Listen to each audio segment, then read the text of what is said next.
Assalamualaikum warahmatullahi wabarakatuh. Kami dari kelompok 5, teman-teman. Atas nama saya sendiri Wahyu Anggi Pratama dan rekan saya Linawati akan mempresentasikan tentang bab perumusan teori akuntansi ya, teman-teman, di mata kuliah teori akuntansi kali ini. Oke, lanjut teman-teman untuk materi pertama yaitu soal teori dan praktik akuntansi. Nah, hubungan antara teori akuntansi dan praktek akuntansi itu dapat dilihat pada ilustrasi halaman 54, teman-teman. Coba teman-teman buka di buku halaman 54 ya, teman-teman. Nah, di situ ditulis jelas di mana dapat dilihat bahwa peranan teori dalam akuntansi itu sangat berbeda dengan peranan teori yang digunakan dalam ilmu pasti, teman-teman. Atau yang biasa disebut dengan natural science. Nah, di mana dalam ilmu pasti teori akan dikembangkan atas hasil observasi empiris. Sedangkan teman-teman akuntansi cenderung dikembangkan atas dasar pertimbangan nilai value judgment yang dipengaruhi oleh faktor tempat akuntansi dipraktikkan. Nah, teori tersebut kemudian dikembangkan teman-teman dalam praktik akuntansi. Dalam akuntansi, praktik bisa saja berubah untuk mengakomodasikan teori ini, teman-teman. Nah, teori sendiri memiliki karakteristik, teman-teman. Yang pertama, dia memiliki body of knowledge. Yang kedua, dia memiliki konsisten secara internal. Yang ketiga, dia menyajikan hal-hal yang ideal. Yang keempat, reference yang ideal untuk mengarahkan praktik. Kemudian yang kelima, membahas masalah dan memberikan solusi, teman-teman. Oke, lanjut. Next, kita masuk ke materi klasifikasi perumusan teori. Nah, untuk klasifikasi teori akuntansi menurut metode penalaran, teman-teman, itu dibagi menjadi 6. Yang pertama ada deduktif. Nah, deduktif itu apa? Deduktif itu metode di mana perumusan teori dimulai dari proporsi akuntansi dasar sampai dihasilkan prinsip akuntansi yang rasional sebagai pedoman dan dasar untuk mengembangkan teknik-teknik akuntansi, teman-teman. Nah, langkah yang digunakan itu ada: satu, menentukan tujuan laporan keuangan; yang kedua, memiliki postulat akuntansi yang sesuai dengan kondisi ekonomi, politik, dan sosiologi; yang ketiga, menentukan prinsip akuntansi; yang keempat, mengembangkan teori teknik akuntansi. Oke. Nah, kelebihan dari pendekatan ini, teman-teman, itu kemampuan untuk merumuskan strukturnya teori yang konsisten. Jadi, strukturnya itu rumusannya konsisten, teman-teman. Dan kelemahan dari pendekatan ini itu didasarkan pada postulan dan tujuan tertentu yang kemungkinan salah, teman-teman. Nah, selain itu, pendekatan ini sering terbukti menghasilkan prinsip yang terlalu teoritis, teman-teman, sehingga tidak dapat diterapkan dalam suatu praktik. Kemudian kita lanjut ke materi soal induktif, teman-teman. Nah, di materi kedua ini, atau klasifikasi teori akuntansi menurut metode penalaran yang kedua ini, yang induktif, itu di mana proses penalaran didasarkan pada konklusi yang digeneralisasi berdasarkan hasil observasi yang dan pengaruh terinci. Nah, langkah yang dilakukan: yang pertama, mencatat semua observasi; yang kedua, menganalisis dan mengklasifikasikan hasil observasi sehingga dapat dirumuskan berbagai kesamaan dan ketidaksamaan, teman-teman. Yang ketiga, hasil observasi kemudian digeneralisasi; yang keempat, pengujian terhadap generalisasi. Nah, kelebihan dari pendekatan ini, teman-teman, adalah bahwa pendekatan didasarkan pada kebebasan di mana perumusan teori akuntansi tidak dibatasi oleh struktur atau model yang telah diyakini sebelumnya. Nah, kelemahan dari pendekatan ini adalah pengamatan bisa saja dipengaruhi oleh unsur bias yang tidak disadari. Selain itu, data yang digunakan dalam observasi itu cenderung berbeda, teman-teman, antara satu perusahaan dengan perusahaan lainnya.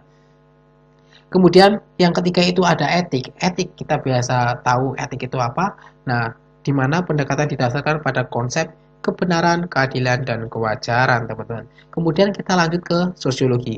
Nah, yang keempat ini ada sosiologi, di mana pendekatan ini itu menekankan pada pengaruh sosial yang timbul dari teknik-teknik akuntansi terhadap kesejahteraan sosial di lingkungan tempat akuntansi dipersonalisasikan, dioperasionalkan, teman-teman. I'm sorry, mohon maaf. Oke, kita lanjut ke yang kelima, teman-teman, soal ekonomi. Itu di mana pendekatan ini memusatkan pada pengadilan terhadap perilaku indikator makroekonomi sebagai akibat adopsi terhadap berbagai teknik akuntansi. Yang keenam itu ada elektrik, di mana pendekatan ini itu bertujuan untuk mengembangkan akuntansi dengan cara menggabungkan berbagai pendekatan yang selama ini digunakan. Lanjut teman-teman, soal klasifikasi berdasarkan sistem bahasa, yaitu ada teori sintaktik, teori sematik, teori pragmatik. Nah, teori sintaktik ini itu berusaha menjelaskan praktik akuntansi dan memprediksi bagaimana akuntan akan bereaksi pada situasi tertentu dan bagaimana mereka melaporkan peristiwa tertentu. Nah, dengan demikian teori ini berkaitan dengan struktur proses pengumpulan data dan pelaporan keuangan, teman-teman. Teori semantik, teori ini berkaitan dengan Van Han, penjelasan mengenai fenomena atau simbol yang mewakilinya, sehingga teori ini memberikan penjelasan mengenai definisi operasional dan praktik akuntansi, teman-teman. Nah, selanjutnya itu ada teori pragmatik. Nah, teori pragmatik itu apa? Teori ini berusaha menjelaskan pengaruh informasi akuntansi terhadap perilaku pengambilan keputusan, teman-teman. Teori ini dimaksud untuk mengukur dan mengevaluasi pengaruh ekonomi, psikologi, dan sosial pemakai terhadap aliran alternatif prosedur akuntansi dan media pelapornya. Teori pragmatik itu dibagi menjadi pragmatik deskriptif dan pragmatik psikologis. Pada pragmatik deskriptif, perilaku akuntansi diamati secara terus-menerus, teman-teman, untuk meniru prosedur dan prinsip akuntansi. Sedangkan pragmatik psikologis itu lebih kepada mengamati reaksi pemakai laporan keuangan.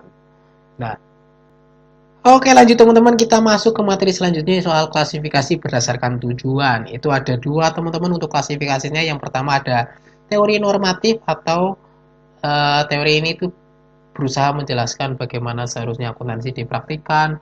Teori ini berusaha membenarkan tentang apa yang seharusnya dipraktikkan. Teori ini juga mencapai masa kemasan pada tahun 1950 sampai 1960-an di mana berkonsentrasi pada true income dan basis Esuflenes. Nah, itulah ya teman-teman. Nah, kemudian lanjut teori akuntansi positif atau biasa disebut sebagai atau disingkat PAT lah. Oke teman-teman, lanjut untuk teori akuntansi positif ini itu berusaha menjelaskan fenomena akuntansi yang diamati berdasarkan pada alasan-alasan yang menyebabkan terjadinya suatu peristiwa, sehingga teori ini dimaksudkan untuk menjelaskan dan mendeskripsikan konsekuensi yang terjadi jika manajer menentukan pilihan tertentu.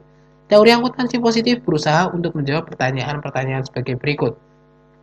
Yang pertama, apakah biaya yang diperlukan untuk memiliki metode akuntansi sesuai dengan manfaat yang diperoleh? Apakah biaya regulasi dan proses penentuan standar akuntansi sesuai dengan manfaatnya?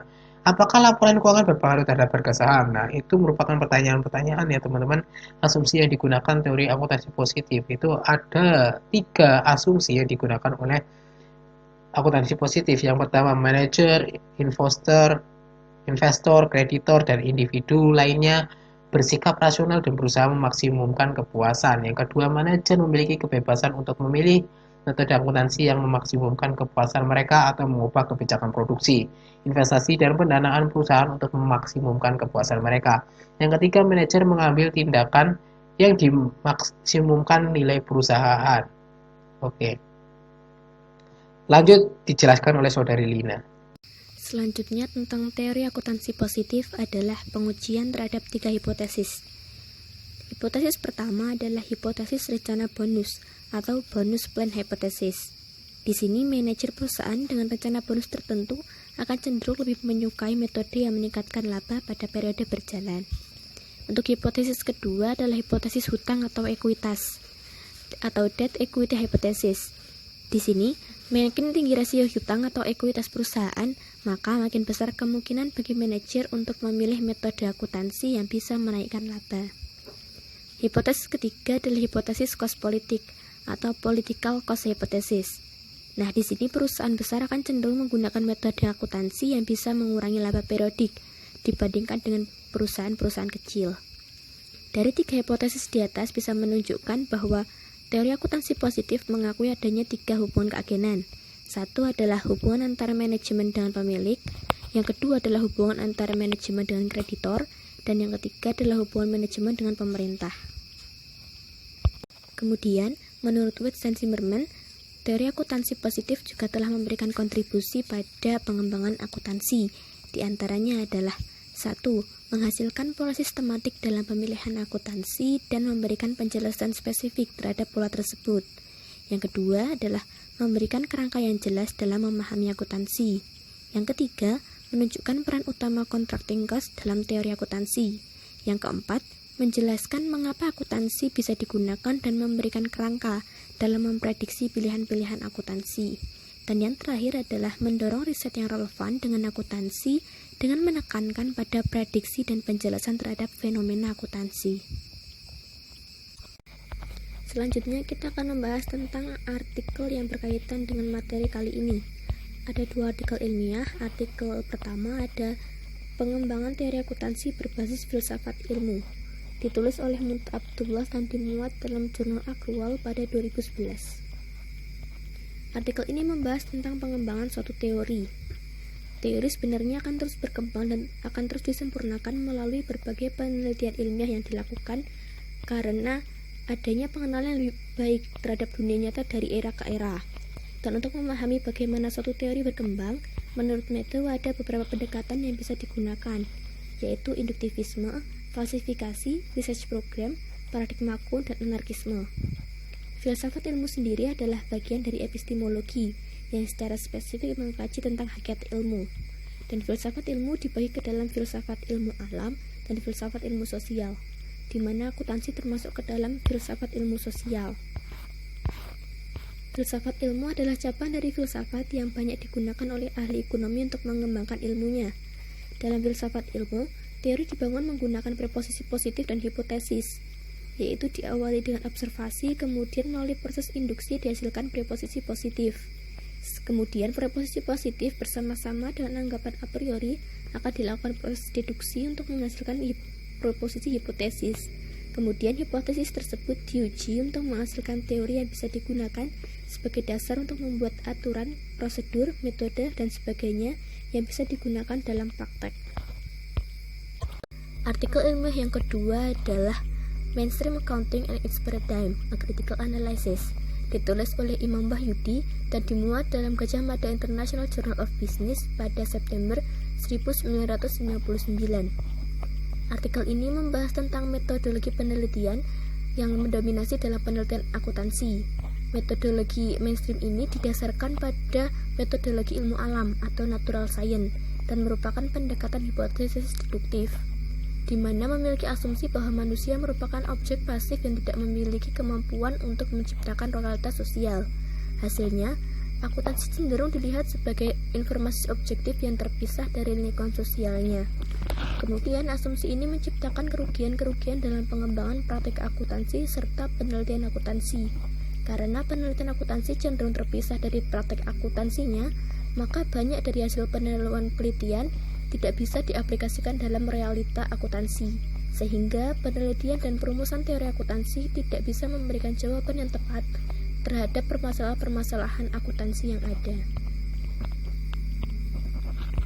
Kesimpulan dari materi kita kali ini adalah bahwa peranan teori dalam akuntansi sangat berbeda dengan peranan teori yang digunakan dalam ilmu pasti atau natural science, di mana dalam ilmu pasti, teori dikembangkan dari hasil observasi empiris, sedangkan akuntansi cenderung dikembangkan atas dasar pengembangan nilai atau value judgment yang dipengaruhi oleh faktor lingkungan tempat akuntansi dipraktikkan. Teori tersebut kemudian dituangkan dalam bentuk kebijakan sebagai landasan dalam praktik akuntansi. Dan di dalam akuntansi, praktik dapat saja diubah untuk mengakomodasikan teori. Kemudian, secara garis besar, teori akuntansi bisa diklasifikasikan berdasar beberapa metode, yaitu berdasar metode penalaran yang digunakan, berdasarkan sistem bahasa yang digunakan, dan berdasarkan tujuan perumusan. Klasifikasi teori menurut metode penalaran dibagi ke dalam 6 pendekatan, yaitu deduktif, induktif, etikal, sosiologi, ekonomi, dan eklektik. Sedangkan berdasarkan sistem bahasa dibagi ke dalam 3, yaitu teori sintaktik, teori semantik, dan teori pragmatik. Sedangkan jika diklasifikasikan berdasarkan tujuan, maka dibagi ke dalam teori normatif dan teori akuntansi positif. Sekian presentasi dari kami tentang perumusan teori akuntansi. Jika ada pendapat, sanggahan, ataupun pertanyaan, bisa langsung ke grup Telegram untuk melakukan diskusi. Atas waktu dan perhatiannya kami ucapkan terima kasih. Wassalamualaikum warahmatullahi wabarakatuh.